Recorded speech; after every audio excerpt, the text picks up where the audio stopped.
손흥민, 토트넘 푸대접에 화났다. 1년 연장 옵션 발동? 만족 노. 영 매체. 토트넘 호스퍼 주장 손흥민이 재계약 대신 1년 연장 옵션을 발동하려는 구단의 행보에 불만을 가지고 있다는 주장이 또 제기됐다.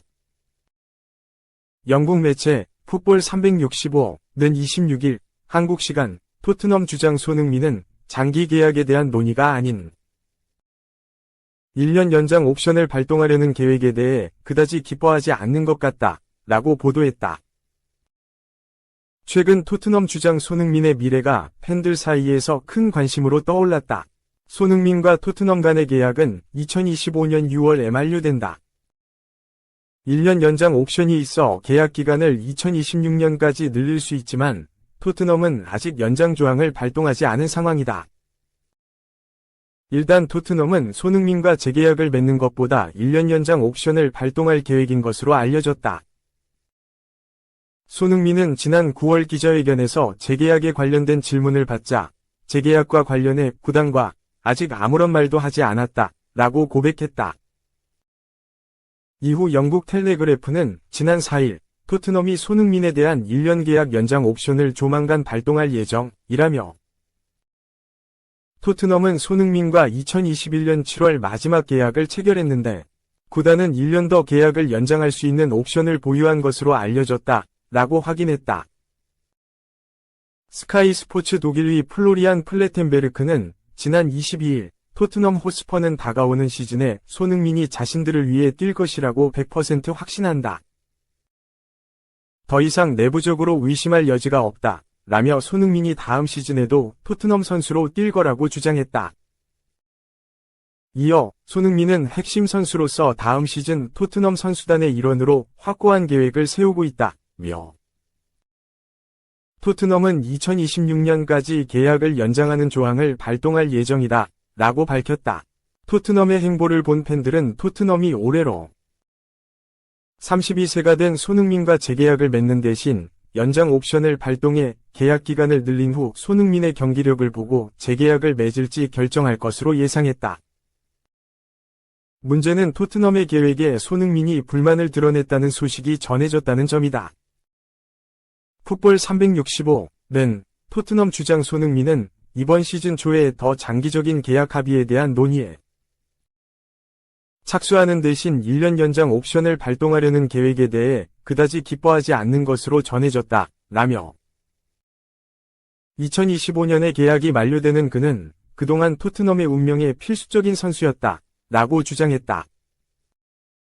손흥민이 토트넘의 대우에 화가 났다는 소식이 전해진 건 이번이 처음이 아니다. 영국 TVR 풋볼은 지난 6일 토트넘 주장 손흥민은 클럽으로부터 논란의 여지가 있는 소식을 접하게 됐다 라며 토트넘은 현재 손흥민 측에 한국 윙어와의 잠재적인 신규 계약에 대한 협상 계획은 없다고 밝혔다 라고 전한 바 있다. 이어 토트넘 주장을 맡고 있는 선수의 캠프는 이 같은 구단 결정에 충격받은 것으로 알려졌다 라며 손흥민 측이 토트넘에 실망했다고 주장했다. 스페인 피차에스도 손흥민은 토트넘 호스퍼 이사회와 관계에서 최고의 순간을 보내고 있지 않다. 토트넘이 제안한 계약 연장에 불만을 품고 있다 라고 전했다. 매체는 손흥민의 불만은 현재와 같은 조건으로 계약을 갱신하려는 구단의 계획에서 비롯됐다. 그는 사진의 뛰어난 활약을 고려할 때 계약 연장이 불충분하다고 생각하고 있다. 계약 기간과 연봉 측면에서 더 나은 계약을 맺을 수 있다고 믿고 있다 라고 이야기했다. 토트넘이 손흥민과 재계약을 맺는 것의 소극적인 이유는 손흥민의 나이 때문이다. 토트넘은 평소 구단에서 오랜 시간 활약한 선수가 30세가 넘기 시작하면 단기 계약을 통해 상황을 보다 계약이 만료되거나 타 팀으로부터 제안을 받으면 이적을 허용했다. 얀 페르통헌, 토비 알더베이럴트, 위고 요리스 등이 30대 중후반이 돼 기량이 하락하자 토트넘을 떠났다. 1992년생 손흥민도 어느덧 32세가 됐고 2016년까지 계약 기간을 다 채우면 34세가 된다. 이적 전문가 그레임 베일리도 지난 8일 토트넘은 지난해 안지가 온 뒤 대화했다. 그 여름에 계약 논의가 있었고 손흥민은 스트라이커와 주장을 맡으며 새 계약을 가리키고 있었다. 라며. 하지만 지금 우리는 토트넘이 1년 연장 옵션을 발동하는 것으로 보고 있다. 하지만 손흥민 측은 장기 계약 대화가 진행되지 않는 걸 인지하고 있다. 라고 말했다. 이어 오랜 시간이 지났기 때문에 놀라움을 금치 못했지만 손흥민 측은 이것이 어떻게 처리되고 있고 어떤 상황인지에 대해 특별히 만족하지 않고 있다. 라며. 손흥민과 토트넘이기 때문에 새 계약을 완전히 배제할 수 없지만 지금 당장은 재계약할 생각이 없다. 라고 덧붙였다. 또 토트넘 입장에서 모하메드 살라보다 더 압박하고 있다. 그가 나이가 들었다고 해서 또 다른 계약이 필요한가? 비즈니스 관점에서 토트넘은 현실적이어야 한다. 라며 그들은 솔랑케, 존슨이 오면서 많은 돈을 썼고 쿨루세브스키는 정말 대단하다. 토트넘은 손흥민 없는 길을 바라보고 있다. 라고 주장했다. 그러면서 쿨루세브스키, 존슨처럼 23, 24세이고 마이키 무어, 베리발, 그레이처럼 어린 선수들이 있는데 나이가 들어가는 선수에게 왜 단연 계약을 내밀어야 하는가? 토트넘이 나아가는 방식은 분명하다. 라며. 끔찍하지만 토트넘 팬들이 해리 케인에게 안녕을 말할 수 있다면 그들은 분명히 손흥민에게도 그럴 것이라며. 32세가 된 손흥민이 재계약을 맺을 가능성을 낮게 봤다. 또 토트넘이 재계약뿐만 아니라 연장 옵션 발동도 아직까지 발표하지 않으면서 손흥민의 이적설까지 불러일으켰다. 글로벌 중계 채널로 유명한 비인 스포츠는 토트넘 호스퍼의 가장 유명한 스타 중 한 명인 손흥민의 미래가 윤곽을 드러내고 있다. 라며. 32살 손흥민은 계약이 끝나는 내년 시즌 말에 토트넘을 떠난다. 토트넘에서 419경기에 출전. 165골을 넣고 87개의 어시스트를 기록한 이 공격수는 최근 갈라타사라이를 포함한 다른 클럽들과 연결됐다. 라고 했다. 매체는 토트넘과 손흥민 간의 계약엔 1년 연장 옵션이 있지만 양측 모두 이를 활성화하지 않기로 결정한 것으로 보인다. 라며. 이로써 손흥민은 자신의 경력에서 새 도전을 모색할 수 있게 됐다. 라고 밝혔다. 이어 손흥민의 잠재적인 이적은 토트넘 입장에선 한 시대의 끝을 의미한다. 토트넘에서 그는 득점 능력과 상업적 비전 및 가치 등으로 핵심 인물이 됐다. 라고. 이번 이적은 손흥민이 다른 유럽 리그에 합류하거나 심지어 아시아로 돌아갈 수 있는 문을 열어줄 수 있다. 라고 전했다. 그러면서 지금으로선 팬과 클럽은 손흥민이 토트넘 유니폼을 입고 펼치는 활약을 계속 즐길 수 있을 것이고 손흥민은 국제 무대에서의 다음 행선지를 고려하고 있다. 라고 주장했다. 2. 황인범 90분, 페예노르트. 혼란 멀티골 맨시티와 3에서 3 무승부. 맨시티의 지긋지긋한 6경기 연속 무승 안겼다. 페예노르트 로테르담은 27일 오전 5시 한국 시간 영국 맨체스터의 시티 오브 맨체스터 스타디움에서 열린 2024에서 2025 시즌 유럽 축구연맹 우에파 챔피언스 리그 페이즈 5차전에서 맨체스터 시티와 맞붙어 3에서 3으로 비겼다. 이로써 페예노르트는 승점 1점을 추가하면서 22, 승점 7점로 올라섰다. 맨시티는 15위, 승점 8점에 머물렀다.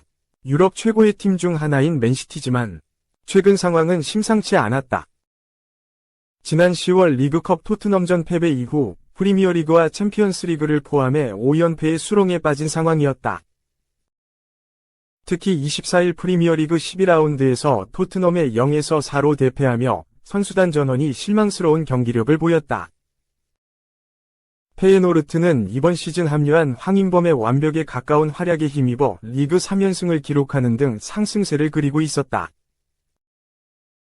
황인범은 지난 시즌 츠르베나 즈베즈다 소속으로 펩 과르디올라와 맨시티를 만나 한 골 1도움을 기록하는 등 좋은 기억도 가지고 있었다. 부진 중이긴 했으나 맨시티는 강했다. 특히 엘링 홀란이 주춤했던 득점력을 되찾으면서 페예노르트를 상대로 완승을 거둬냈다. 페예노르트는 어려운 원정 경기에서 고전했고 승리에 실패했다. 페예노르트는 4-3의 3포메이션으로 나섰다. 이고르 파이샹 훌리안 카란사 아니스 하지 무사가 최전방에 자리했고 퀸턴 팀버르 황인범 안토니 밀란보가 중원을 맡았다. 헤이스 스말 다비드 한츠코 게르노트 트라우너 바르트 니우코프가 포백을 세웠고 골문은 티몬 벨렌노이터가 지켰다. 맨시티는 3-2-4의 1전형을 준비했다. 엘링 홀란이 최전방 공격수로 나섰고 잭 그릴리시 필 포든 마테우스 누니에스 베르나르두 실바가 공격 2선에 섰다. 일카이 빈도안 니코 루이스가 포백 앞에 섰고 요슈코 그바르디올 네이선, 아케 마누엘 아칸지가 중앙 수비로 나섰다. 골문은 에데르송이 지켰다. 맨시티가 먼저 득점을 시도했다. 전반 2분 오른쪽 측면에서 실바가 건넨 패스를 빈도안이 곧장 슈팅으로 만들었고 이를 수비가 발로 막아냈다. 다시 아쉬움을 삼킨 맨시티. 전반 10분 아칸지가 올린 크로스를 홀란이 헤더로 연결했으나 골키퍼 벨렌노이터가 가까스로 쳐냈다. 맨시티가 계속해서 선제골을 노렸다. 전반 23분 박스 앞에서 공을 잡은 필 포든이 강력한 왼발 슈팅을 날렸지만 수문장 벨렌노이터가 몸을 날려 막아냈다. 페예노르트도 기회를 엿봤다. 전반 32분 황인범이 완벽한 스루 패스를 찔렀고 이를 파이샹이 슈팅으로 연결했으나 에데르송이 안전하게 잡아냈다. 전반 44분 맨시티가 선제골을 기록했다. 앞서 전반 41분 코너킥 상황에서 맨시티가 페널티킥을 얻어냈다. 키커로 나선 홀란은 정확한 슈팅으로 골망을 갈랐다. 맨시티가 2골 차로 달아났다. 후반 5분 코너킥 상황에서 공이 뒤로 흘렀고 이를 박스 바깥에서 달려든 빈도안이 왼발 중거리 슈팅으로 연결. 추가골을 뽑아냈다. 맨시티가 0에서 3스코어를 만들었다. 후반 8분 왼쪽 측면에서 공을 잡은 누니에스가 낮고 빠른 크로스를 올렸고 이를 홀란이 몸을 날려 슈팅으로 연결해 골망을 흔들었다. 페예노르트가 한 골 따라갔다. 후반 30분 수비가 공을 제대로 처리하지 못하면서 하지 무사가 재빨리 공을 뺏어냈고 에데르송까지 제치면서 그대로 득점을 만들었다. 페예노르트가 득점을 추가했다. 후반 36분 박스 근처에서 올린 크로스를 로톰바가 받아 패스했고 이를 산티아고 히메네스가 밀어 넣으면서 3에서 2 스코어를 만들었다. 페예노르트가 동점을 만들었다. 후반 45분 뒤에서 한 번에 넘긴 공을 파이샹이 잡아냈고 이를 곧장 크로스로 연결. 한츠코가 슈팅으로 연결해 3에서 3 스코어를 만들었다. 후반 추가 시간 5분이 주어졌다. 황인범은 경기 막판 교체됐고 경기는 3에서 3 무승부로 마무리됐다.